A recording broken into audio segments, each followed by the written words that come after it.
హరే కృష్ణ.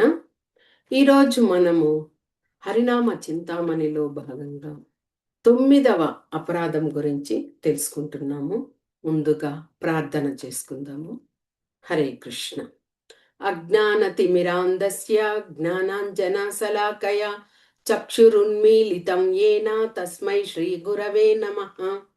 నమా ఓం విష్ణుపదాయ కృష్ణప్రష్టాయ భూతలే శ్రీమతే భక్తి వేదాంత స్వామినితి నామినే. నామస్తే సరస్వతి దేవే గౌరవాణి ప్రచారిణే నిర్విశేష శూన్యవాది పాశ్చాత్యదేశతారిణే.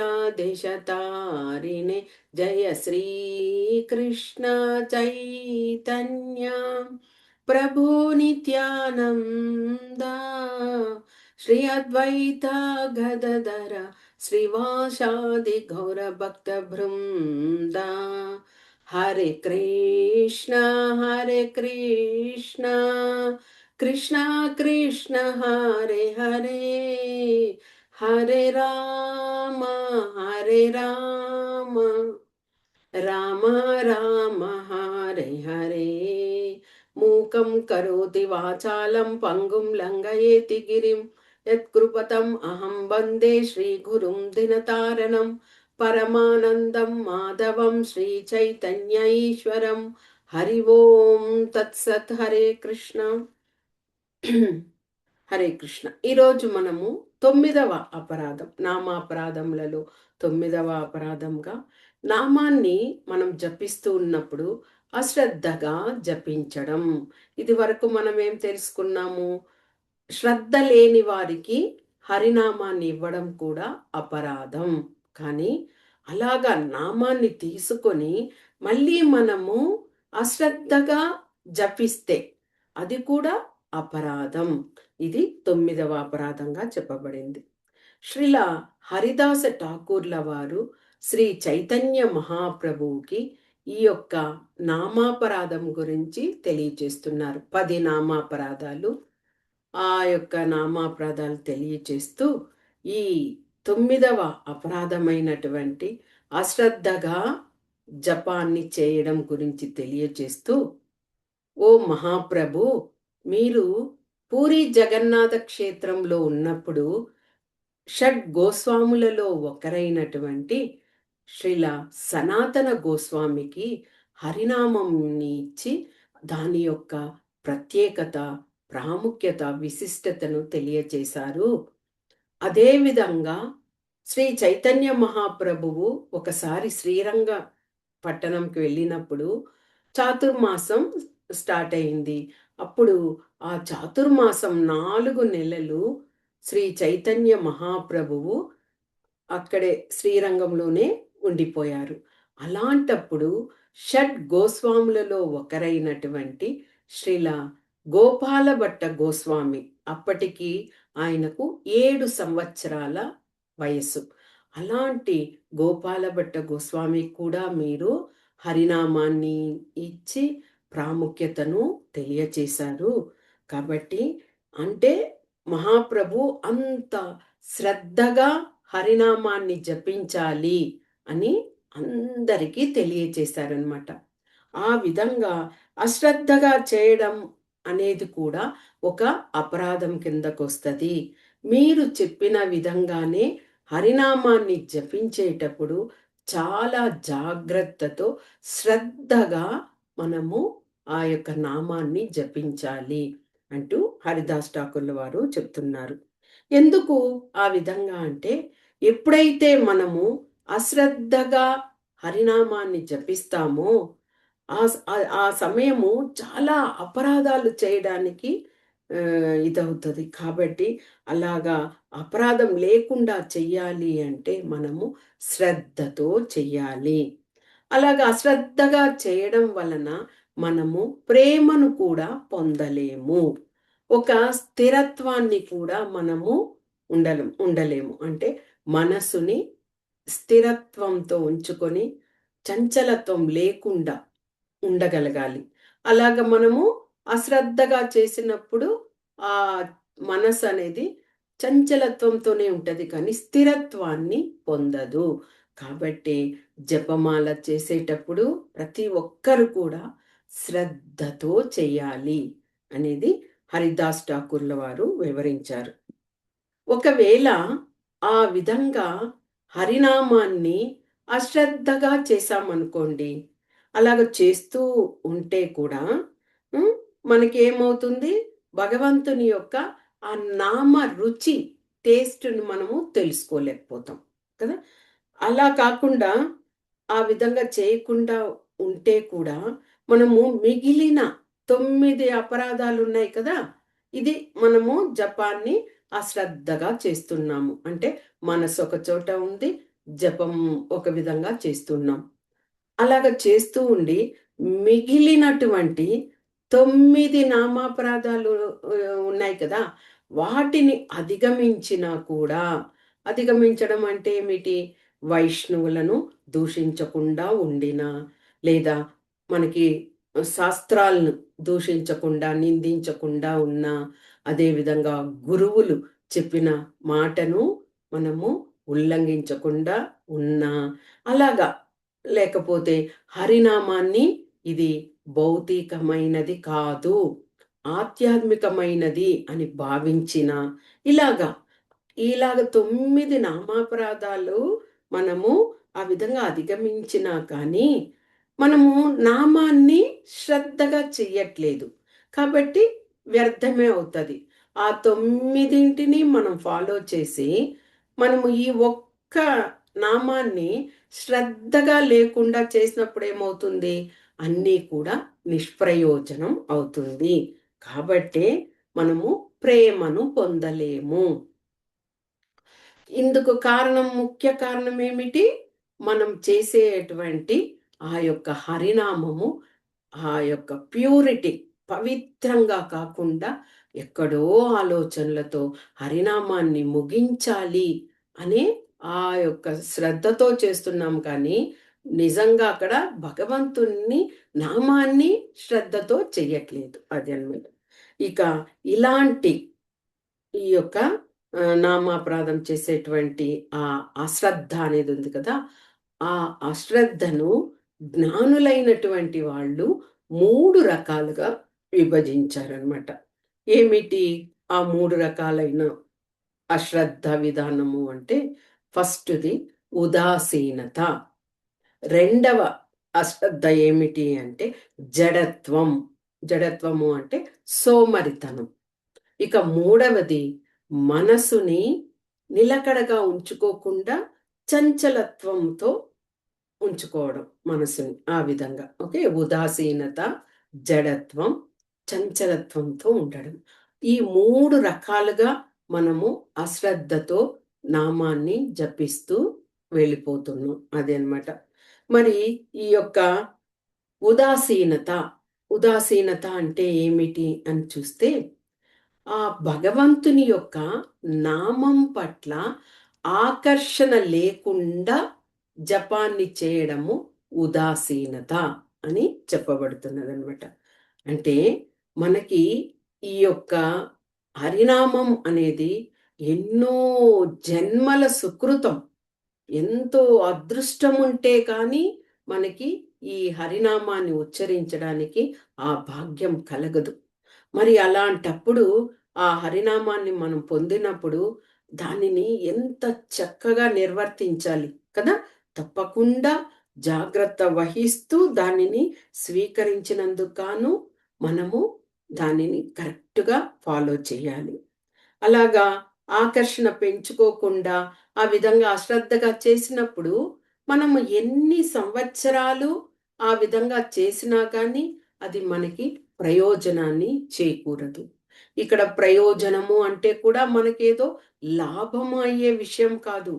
మనము భగవంతుని వద్దకు చేరుకోవడానికి ఒక సాధనంగా ఉన్నది ఇది.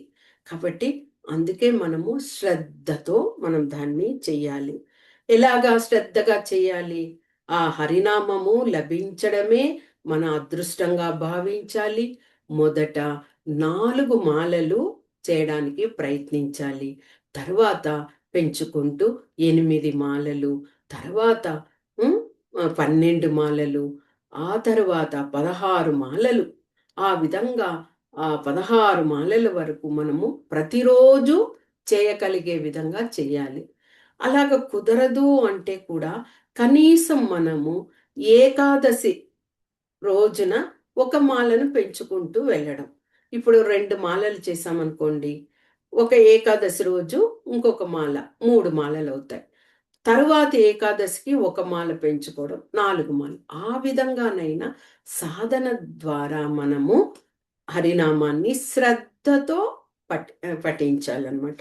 ఇక ఇప్పుడున్నటువంటి కలియుగంలో సామాన్య మానవుడు ఏ విధంగా ఉన్నాడు?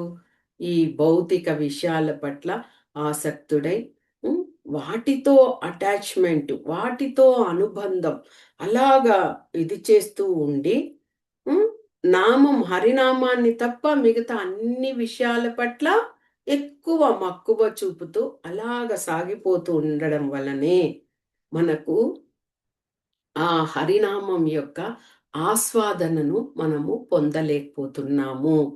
ఆ భగవంతుని యొక్క ఆ నామ రుచిని తెలుసుకోలేకపోతున్నాము. ఆ విధంగా మనము ఈ యొక్క భౌతిక విషయాల పట్ల ఆకర్షణతో ఉన్నాము. కాబట్టి ఆ విధంగా ఉండడం వలన ఇది వరకు చెప్పిన విధంగానే ఎప్పటికీ కూడా మనము ఆ భౌతిక విషయాలతోనే ఉండిపోతూ హరినామాన్ని మనము తెలుసుకోలేకపోయి ఆ నామరుచిని, ఆ అమృతాన్ని పొందలేక అలాగే ఇదవుతున్నాం. కాబట్టి మనము ఎన్ని నామములు జపిస్తే కూడా ఒక రోజుకి దానిని శ్రద్ధతో ఆ నామం యొక్క రుచిని పొందే విధంగా మనము చేస్తూ వెళ్ళాలి అన్నమాట. ఇంకా ఇలాంటి ఉదాసీనత ఏమి మనము ఆకర్షణ లేకుండా చేయడం. మరి ఇలాంటి ఉదాసీనత ఎలాగ మనం నివారించగలుగుతాము? ఆ ఆకర్షణ మనం భగవంతుని యొక్క ఆ నామ ఆకర్షణ ఎలాగ పొందగలుగుతాము అంటే, ఎవరైనా గాని అలాగ ఉదాసీనతతో ఉన్నారనుకోండి, వాళ్ళు వెంటనే వైష్ణవ భక్తులు ఉండేటువంటి ఆ సాంగత్యంలో వాళ్ళు ఉమ్, ఆ సాంగత్యాన్ని వాళ్ళు పొందాలి. అలాగా వారి సమక్షంలోనే ప్రతిరోజు మాలలు చేయడానికి ప్రయత్నించాలి. అలాగ చేయడము చాలా క్లాసుల్లో కూడా బ్రహ్మ ముహూర్తంలో చేస్తారు. అంటే ఆ సమయంలో భగవంతుని యొక్క నామము ఉచ్చరించడం వల్ల ఆ పాజిటివ్ ఎనర్జీ అనేది చాలా పవర్ఫుల్గా ఉంటుంది. కాబట్టి అలాగా ఆ వైష్ణవ భక్తులతో చేరి ఆ యొక్క నామాన్ని జపించడానికి ప్రయత్నించడం. ఇలా చేయడం వల్ల ఆ యొక్క ఉదాసీనత నుంచి మనము విముక్తిని పొందుతాము. ఇంకా అలాగ చేయడం వల్లేమి క్రమంగా ఆ నామం పట్ల రుచిని పొందుతాము. ఇంకా ఇంకా కొద్దిగా ఎక్కువగా చేద్దాము అనే ఆ తలంపుతో నామాన్ని జపించడానికి ప్రయత్నిస్తామన్నమాట. అంటే ఇన్ని రోజులు నామం కోసం కొంత సమయాన్నే కేటాయిస్తున్నాము. ఎప్పుడైతే అలాగా వైష్ణవుల ఆ యొక్క సాంగత్యాన్ని పొందామో, ఇంకా ఎక్కువగా చేయడానికి ప్రయత్నిస్తాం. అంటే ఆ వైష్ణవుల యొక్క సాంగత్యం అనేది అంత విశిష్టమైనది. మనం ఎన్నో సార్లు తెలుసుకున్నాం. నారద మహర్షికే ఆ యొక్క సాంగత్యం పట్ల వివరణను మహావిష్ణువు దగ్గర అడిగి తెలుసుకున్నారు. సాంగత్యం యొక్క ప్రాముఖ్యత ఏమిటి, విశిష్టత ఏమిటి అన్నప్పుడు మహావిష్ణువు చెప్పారు. నీవు నేరుగా ఒక వృక్షం దగ్గరికి వెళ్ళు. అక్కడ అప్పుడే ఆ వృక్షం నుంచి పడినటువంటి ఆ పండు ఉన్నది కదా, ఫ్రూట్. అందులో నుంచి ఒక పురుగు బయటకు వస్తది. దాన్ని చూడు అని చెప్పారు. అంటే విశిష్టత గురించి ఆయన మహావిష్ణువు నోటి ద్వారా ఏమీ చెప్పలేదు. అలాగే ప్రాక్టికల్‌గా నారద మహర్షి తెలుసుకునే విధంగా చెప్పారు. మా నారద మహర్షి వెళ్ళడము, ఆ పురుగుని చూడడము, అది మహర్షిని చూసి వెంటనే మరణించడం జరిగింది. ఆ విషయము మహావిష్ణువుకు తెలియచేయడం, మహావిష్ణువు సరే నీవు అదే దారిన ప్రయాణించి అక్కడ ఆవు దూడను ప్రసవించింది. ఆ దూడని చూడు అనడం జరిగింది. నారద మహర్షి వెళ్ళి ఆ దూడను చూడడం జరిగింది. ఎప్పుడైతే నారద మహర్షిని చూసిందో ఆ దూడ వెంటనే ప్రాణాలు విడిచిపెట్టింది. నారద మహర్షికి అర్థమే కావడం లేదు. వెళ్ళి మహావిష్ణువుకి చెప్పారు. మహావిష్ణువు చిరునవ్వుతో అలాగే వెళ్ళు, ఒక రాజుగారి అశ్వశాల ఉంటది కదా, అక్కడికి వెళితే ఆ యొక్క గుర్రం కూడా దాని బిడ్డని ప్రసవిస్తది, దాన్ని చూడు అన్నప్పుడు అక్కడికి వెళ్ళి ఆ అశ్వం బిడ్డను చూడడము, అది కూడా నారద మహర్షిని చూచిన వెంటనే మరణించడం జరిగింది. నన్ను చూసిన వెంటనే ఇలాగ మరణిస్తున్నాయి, నాలో ఏదైనా దోషం ఉందేమో అంటూ నారద మహర్షి చాలా మదన పడిపోతున్నారు. వెళ్ళి మహావిష్ణువుకి మళ్ళీ విన్నవించుకుంటే, మహారాజుకి ఒక చక్కని కుమారుడు జన్మించాడు, వెళ్ళి ఆ కుమారుని చూసిరా అంటూ. నారద మహర్షికి చాలా మదన పడిపోతున్నారు. ఎందుకంటే రాజుగారు, రాజుగారి యొక్క కుమారుని చూసి కుమారుడికి ఏమైనా అయితే తనని ఎలాగ శిక్షిస్తాడేమో అంటూ అలాగే కీర్తన చేసుకుంటూ వెళ్ళడం జరిగింది. ఆ పిల్లవాడు నారద మహర్షిని చూసిందే అంత ఆనందపడ్డాడు. మహర్షి, మిమ్మల్ని ఎన్ని జన్మల్లో నేను చూస్తూ చూస్తూ వస్తున్నాను. మొదట ఒక పురుగులాగా, తర్వాత దూడలాగా, తర్వాత ఆ యొక్క అశ్వం యొక్క బిడ్డలాగా, ఇప్పుడు ఆ జన్మలంతా ఇదైపోయి నేను మానవ జన్మనిత్తాను అంటూ చెప్పడము జరిగిందట. మరి ఒక సాంగత్యం వలన ఎంతటి ఉన్నత స్థానాన్ని ఆ యొక్క జీవులు పొందగలిగాయి. అందుకే మనం కూడా హరినామాన్ని జపించేటప్పుడు ఎలాంటి, అంటే సిగ్గుపడడము, లేకపోతే నామోషితనంగా ఉండడం అలా కాదు. బిగ్గరగా చెప్పాలి. అలాంటి చిన్న జీవులన్నీ కూడా అవి వినడంతోటే అవి మరణించినప్పుడు ఇక ఉన్నత స్థితికి అవి చేరుకోవడానికి అది మనమే ఆ నామం చెప్పడము, వాటికి ఒక ఇది ఇవ్వడం జరుగుతది. కాబట్టి ఆ విధంగా ఆ సాంగత్యానికి ఉన్నంత బలము ఇంకా ఎందులోనూ ఉండదు. అందుకే ఆ విధంగా చెప్పడం జరిగింది. అలాగా మనం ఆ ఉదాసీనత నుంచి సాంగత్యం వలన మనము విముక్తులవుతాము. ఇక రెండవదేమిటి? ఎక్కడెక్కడైతే భగవంతుని యొక్క లీలలు చేసిన ప్రదేశాలుంటాయో, ఆ ప్రదేశాలకు మనం వెళ్ళినప్పుడు అక్కడ కూర్చొని జపమాలను చెయ్యడం. లేదా మన ఇంటిలోనే తులసి మాత ఉంటారు కదా! తులసి కోట దగ్గర తులసి మాతను ఇంటి లోపలికి ఆహ్వానించి, ఆ తులసి దగ్గర మనము జపాన్ని చేయడం కూడా ఈ ఉదాసీనత నుంచి మనము విముక్తులైన వాళ్ళము అవుతాము.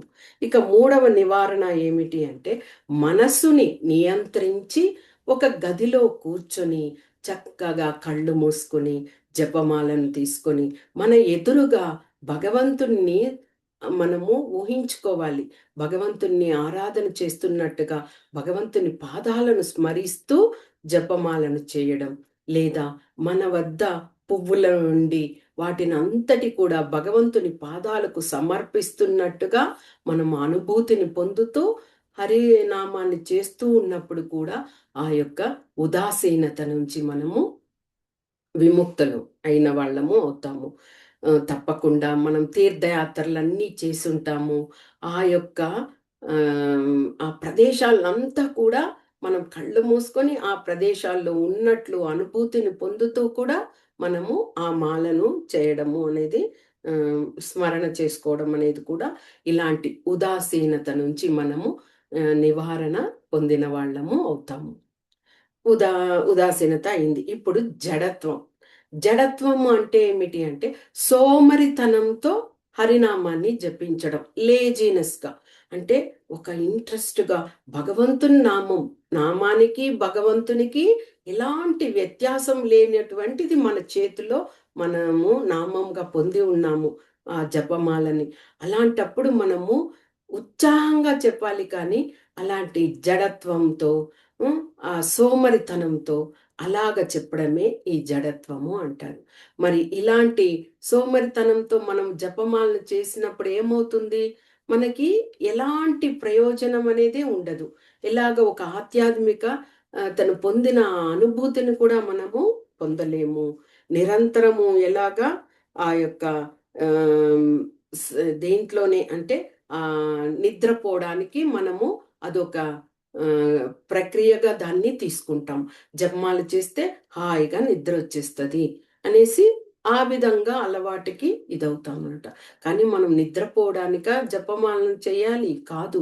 ఉత్సాహంతో ఉండి భగవంతుని ప్రీత్యర్థమై ఆయన ఆనందపడే విధంగా చేయడానికే మనము జపమాలను చేస్తాం కదా! ఆ విధంగా. మరి ఇలాంటి జడత్వానికి నివారణ ఉపాయం ఏమిటి? దాని నుంచి ఎలాగ విముక్తి పొందుతాము అంటే సేమ్ ఒకటే ఒకటి. భక్తుల యొక్క సాంగత్యాన్ని మనము పొంది ఉండాలి. అలాగా సోమరితనంగా అలాగా చేస్తున్నప్పుడు ఏమవుతుంది? భక్తులందరూ మాలలు చేస్తూ ఇప్పుడు గ్రూపుల్లో అలాగా చేసి పెడతారు. అలాంటప్పుడు మనకి ఆ ఉత్సాహం వస్తది. అప్పుడేమవుతుంది? ఈ సోమరితనం అనేది పోతది. ఆ ఆలసత్వం అంటే వాళ్ళందరూ చేస్తున్నప్పుడు నేనెందుకు చేయలేను? భగవంతుని నామాన్ని నేనెందుకు ఉచ్చరించలేను? అనేసి ఆ యొక్క సోమరితనం పోయి ఆ ఉత్సాహం అనేది వారిలో వస్తది. ఆ ఉత్సాహం వచ్చినప్పుడు తప్పకుండా ఆ జడత్వాన్ని మనము దూరం చేసిన వాళ్ళం అవుతాము. చక్కగా ఉత్సాహంతో మాలలను ఆహ్, కొద్ది కొద్దిగా చేయడానికి ప్రయత్నిస్తాము. ఆ విధంగా అంటే ఆ జడత్వం స్థానంలో మనము ఉత్సాహాన్ని పొందాము. ఆ ఉత్సాహాన్ని ఏ విధంగా? ఆ యొక్క భక్తుల సాంగత్యం వల్లనే. వాళ్ళందరూ చేస్తున్నారు. మనము చెయ్యాలి. మనము భగవంతునికి నివేదించాలి అనే ఆ యొక్క విషయాల వలన మనకి ఇతర విషయాల పట్ల ఎలాంటి ఉత్సాహం ఉండదు. భగవంతుని నామాన్ని ఉచ్చరిస్తూ ఆనందాన్ని పొందుతాము, పరవశాన్ని పొందుతాము. ఇంకా ఎక్కువగా ఏమి అంటే ఎలాంటి అపరాధాలు అనే వాటిని చేయకుండా మనము ముందుకి కొనసాగడానికి కూడా వీలవుతుందనమాట. ఇక మూడవది మనసు యొక్క చంచలత్వం. ఈ మనసు అనేది కృష్ణ భగవానుడికి అర్జునుడే చెప్పేశారు.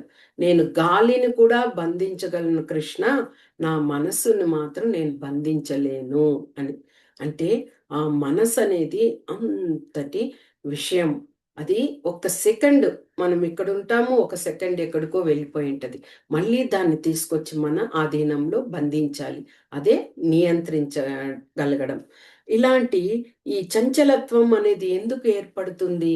ఎందుకు అంటే ఎవరైతే ఎక్కువగా ధన సంపత్తి మీద ఎక్కువ కోరికలతో ఉంటారో అలాంటి వారికి, తర్వాత భౌతిక విషయాల పట్ల విజయము, అపజయము అనే అనుబంధానికి అటాచ్‌మెంట్ అయ్యుండే వాళ్ళకి ఏదైనా ఒకటే తీసుకోవాలి. జయమో, అపజయమో ఏది జరిగినా కానీ ఒక స్థిరత్వంతో ఉండాలి. కానీ అలా కాకుండా బాధపడడము, లేకపోతే సంతోషం వస్తే ఎక్కువ ఆనందంలో మునిగిపోవడం అలాగా.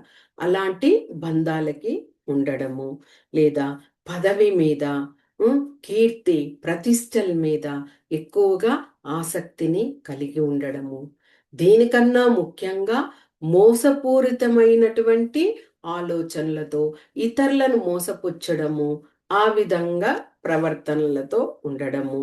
ఇవన్నీ కూడా చంచలత్వానికి ముఖ్య కారకాలుగా ఉంటాయన్నమాట.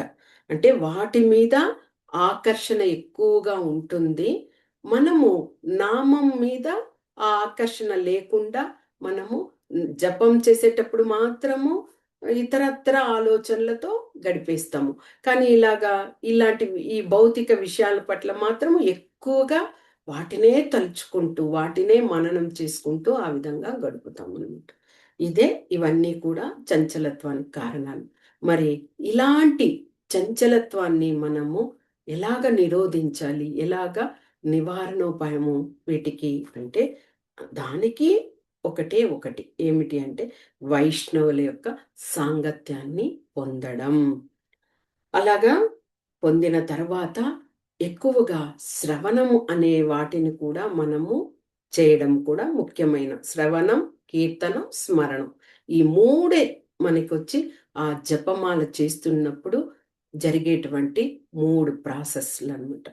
ఇక ముఖ్యంగా ఈ చంచలత్వం నుంచి మనము నివారణోపాయం పొందాలి అంటే ఏకాదశులలో భగవంతుని కోసం ఉపవాసం ఉండడం. భగవంతుని యొక్క ప్రత్యేకమైన పండుగలు అలాంటి రోజుల్లో కూడా నిత్యము కీర్తన, స్మరణ, శ్రవణాదులతో మనము ఆ భగవంతునికి చేరువగా ఉండడానికి మనము ఆ యొక్క రోజుల్ని ఎంచుకోవడం. ఇది చాలా మనసుని మన ఆధీనంలో ఉంచుకోవడానికి ఈ ఉపవాసము, ఆ రోజంతా కూడా మనం భగవంతున్నే తలుచుకుంటూ ఉంటాం కానీ, ఎంతో విశిష్టమైన విషయంగా చెప్పవచ్చు. ఇక రెండవది, భగవంతునికి సంబంధించినటువంటి అన్ని శాస్త్రాలను, గ్రంథాలను పఠించడం. ఒకవేళ మనం పఠించలేకపోయినా ఎవరైనా పఠిస్తున్నప్పుడు దానిని శ్రవణం చేయడం కూడా అంత ముఖ్యమైన విషయమే. శ్రవణం చూడండి, పరీక్షిత్ మహారాజు వారం రోజుల్లో మరణం ఉంది అన్నప్పుడు సుఖదేవ్ గోస్వామి దగ్గర వచ్చి ఆయన ఆ యొక్క శ్రవణం చేశారు కదా. అదేవిధంగా సూత గోస్వామి కూడా సౌనకాది మునులందరికీ ఆ యొక్క భాగవతాన్ని చెప్పడం జరిగింది. విదురుడు కూడా శ్రవణం చేశారు మైత్రేయ మహర్షి ద్వారా. కాబట్టి ఈ విధంగా మహామహులు వాళ్ళందరూ కూడా అంత చక్కగా శ్రవణం చేశారు. అందుకే శ్రవణము అనేది చాలా ముఖ్యమైన విషయము. ఆ యొక్క దాన్ని చేయడం వలన చాలా ఆనందాన్ని పొందుతాము, సంతృప్తిని పొందుతాము, విశ్వాసాన్ని కూడా పెంపొందించుకుంటాము ఆ యొక్క శ్రవణం వలన. ఇక మూడవదిగా భగవంతునికి భక్తియుత సేవ చేయడం. మనము ఎన్ని విషయాలలో ఉంటే కూడా అంటే మనం చాలా చక్కగా చదివిన వాళ్ళమై ఉంటాము, ఎన్నో డిగ్రీలను పొంది ఉంటాము, ధనం ఉన్నది, అందంగా సౌందర్యం కూడా ఉన్నదనుకోండి. ఇలాగ ఎన్ని ఉంటే కూడా ఆ భక్తి చేసే ఆ మార్గం, భగవంతుని తెలుసుకునే ఆ మార్గం అనేది లేకపోతే ఇవన్నీ కూడా నిష్ప్రయోజనమే అవుతుంది. బూడిదలో పోసిన పన్నీరు అంటారు. ఆ విధంగా దేనికి ప్రయోజనం లేకుండా ఉంటుంది. అదే మీకు ఏమీ లేదు అయినా మీరు భగవంతుని నామము స్మరిస్తూ ఉంటారు, భగవంతునికి సేవ చేస్తూ ఉంటారు, భగవంతునికి ఆయనకు భోగా అర్పిస్తూ ఉంటారు. అలాగ ఉన్నప్పుడు ఏమవుతుంది, చక్కగా ఇవన్నీ కూడా మీకు అన్నీ కూడా మనకి భగవంతుడు ఇచ్చిన ఇదిగా అవుతుందన్నమాట. కాబట్టి భక్తియుత సేవ అనేది కూడా చాలా ముఖ్యమైన విషయం. మరి ఇది మనసు యొక్క చంచలత్వానికి నివారణోపాయాలు. మరి ఈ నామం పట్ల మనము ఆసక్తిని ఎలాగ పెంపొందించుకోవడం అంటే, మనకు రోజు మనం మన శరీరానికి రోజు ఆహారాన్ని ఇస్తుంటాం కదా. ఏ రోజైనా ఈ రోజు ఇవ్వకూడదు, లేకపోతే 2 రోజులు మానేద్దాము అని అనుకోము. 3 పూటలా మనము మన యొక్క శరీరానికి ఆహారం శక్తి కోసం ఇస్తాం. అదే విధంగా మన శరీరంలో ఆత్మకు కూడా ఆ యొక్క ఆధ్యాత్మికమైనటువంటి ఆ జీవంని మనము దానికి ఇవ్వాలి. అదే మనము భగవంతుణ్ణి నామాన్ని జపించడం. అప్పుడు ఆత్మ కూడా ఎంతో ఆనందాన్ని పొందుతుంది. కాబట్టి ఆ విధంగా పూర్తిగా మనం ఈరోజు ఇన్ని మాలలు చేద్దాము అనుకున్నప్పుడు వాటిని ముగించడమే మన ఆత్మకు తృప్తినిచ్చిన విధము. కానీ అలాగా ముగించడము అనేది ఏదో ముగించాలి, అందరూ చేస్తున్నారు, మనము చెయ్యాలి, ముగించాలి అని కాదు. ఒక్క మాల చేసినా, 2 మాలలు చేసినా శ్రద్ధగా చెయ్యాలి. అశ్రద్ధగా కాకుండా శ్రద్ధగా చేయడం. అదే మనము నామం పట్ల ఆసక్తిని పెంచుకున్న వాళ్ళము అవుతాము. ఇంకా ప్రతిరోజు మనము భగవంతుని దగ్గర ఈ విధంగా ప్రార్థించాలి. ఓ మహాప్రభు, నేను మాలలు చెయ్యాలని అనుకుంటున్నాను, కానీ నేనొచ్చి అందులో అశ్రద్ధకే ఎక్కువగా సమయాన్ని ఇది చేసుకుంటున్నాను. కాబట్టి నాకు ఆ అశ్రద్ధగా చేయకుండా మంచిగా శ్రద్ధగా చేయడానికి నాకు నీ పట్ల ఆ రుచిని పొందే విధంగా నన్ను ఆశీర్వదించు మహాప్రభు అంటూ ప్రతినిత్యము మనము ప్రార్థించాలి. ఇక భగవంతుడు చాలా కరుణామయుడు. మనం ఈ విధంగా అంత శరణాగతి పొందామనుకోండి, ఆయన అలాగే వెన్నలాగా కరిగిపోతారు. భగవంతుడు. నా భక్తుడు చూడు నా కోసం ప్రతిరోజు నన్ను ఒక థాంక్స్ చెప్తారు. నిద్రపోయేటప్పుడు, ఉదయం లేవంగానే నన్ను కాపాడు కృష్ణ అని నన్ను వేడుకుంటారు.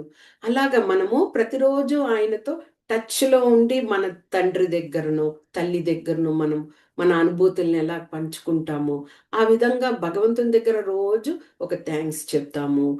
ఒక సంతోషాన్ని పంచుకుంటాము. అలాగ చేయడం వలన ఆయన చాలా కరుణామూర్తి కాబట్టి వెంటనే వెన్నలాగా కరిగిపోయి మనకి ఆ కృపను తప్పకుండా అందిస్తారు. కాబట్టి ఇలాగా ఆ హరినామం పట్ల ఆ శ్రద్ధను తీసుకొని మనము హరే కృష్ణ హరే కృష్ణ కృష్ణ కృష్ణ హరే హరే హరే రామ రామ రామ హరే హరే అంటూ మనము ఆ యొక్క పవిత్ర నామాన్ని జపిస్తూ ఆ సాధన వల్లనే మనము భగవంతుని యొక్క కరుణను పొందడానికి మనము అర్హులము అవుతామనమాట. కాబట్టి ఇలాగ చేయడం వల్ల మనము పరిపూర్ణమైనటువంటి, తృప్తికరమైనటువంటి, ఆనందకరమైనటువంటి ఆ జీవితాన్ని మనము పొందడానికి కూడా ఈ యొక్క భగవంతుని యొక్క నామమే ఈ కలియుగంలో శ్రేష్టమైనది. కాబట్టే మనం అందరం కూడా ప్రతిరోజు ఆ నామాన్ని జపించడానికి అదే ఉత్సాహంతో ఇదివరకు చెప్పిన విధంగా జడత్వంతో, సోమరితనంతో కాకుండా ఉత్సాహంతో మన వల్ల ఎంతవరకు చేయగలుగుతామో అంతగా ఆ నామాన్ని శుద్ధంగా, ఎలాంటి అపరాధం లేకుండా, భగవంతుడు ప్రీత్యర్థంగా ఆయన అలాగే ఆనందపడాలి మనం చేస్తుండేటువంటి ఆ నామం చూసి. ఆ విధంగా మనము భగవంతునికి అర్పించాలి. అందుకే హరినామం జపిస్తుండేటప్పుడు శ్రద్ధగా చేయాలి కానీ అశ్రద్ధతో మనము నామాన్ని జపించకూడదు. ఈ విధంగా హరిదాస్ ఠాకూర్ల వారు మహాప్రభువుకి వివరించారనమాట. కాబట్టి మహాప్రభు కూడా అందుకే ప్రతిసారి చెప్పడం, ఎవరైతే శ్రీల హరిదాస్ ఠాకూర్ల వారిని ఆ హరినామం జపించేటప్పుడు ఆయన పాదాలను శరణాగతి పొంది జపంని చేయడానికి నియుక్తులవుతారో వారందరూ కూడా ఈ యొక్క హరినామ చింతామణి ఆ యొక్క నామాన్ని జపించడానికి అర్హులు అంటూ మహాప్రభు కూడా చెప్పడం జరిగింది. అయితే ఈ యొక్క 9వ నామపదం. ఓకే. హరే కృష్ణ. వాంఛా కల్పతరుభ్యశ్చ కృపా సింధుభ్య ఏవ చ పతితానాం పావనేభ్యో వైష్ణవేభ్యో నమో నమః. హరే